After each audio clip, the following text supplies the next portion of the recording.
Si t'es au bled, retiens bien ça. Il y a des hanout, c'est pas des boutiques normales. C'est des bouches qui avalent les gens. L'histoire que je vais te raconter, elle s'appelle simplement le pacte du hanout. À Ain Boussif, 2009. Il y avait un hanout bizarre. Pas d'enseigne, pas de lumière. Il est juste ouvert qu'après le maghreb. Juste un rideau bleu sale, qui bouchait même sans vent.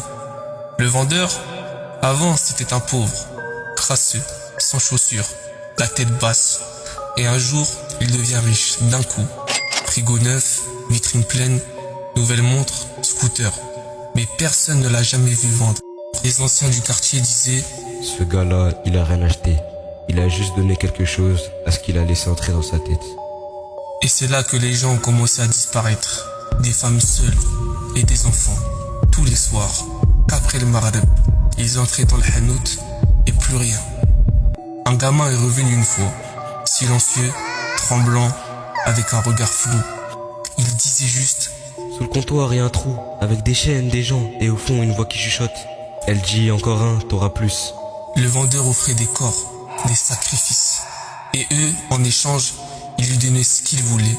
L'argent, le pouvoir, le respect. Mais à chaque prière ratée, il devait donner encore plus. Et plus ça allait, plus il avait ce regard, comme s'il écoutait quelqu'un derrière ses yeux. Il n'y avait plus d'âme, tout a cramé tout seul.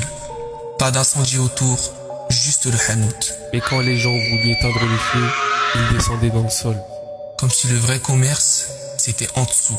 Aujourd'hui, il n'y a plus rien. Tu peux même aller voir par toi-même. Mais les murs du coin ont des taches sombres qu'on peut pas laver. Et certains soirs, si tu t'approches trop du mur, tu sens une odeur de sang chaud. Et dans ta tête, une voix très calme te dit: toi, t'es propre. Toi, je peux t'utiliser. tu crois que c'est une légende? Demande à quelqu'un d'Ain Boussif. Soit il te dit, et s'il dit pas, c'est que t'es moche. Si t'as kiffé l'histoire, n'hésite pas à t'abonner, à partager.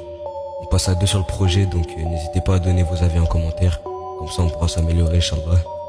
Et voilà les frères, portez-vous bien les frères et sœurs. Salam alaikum.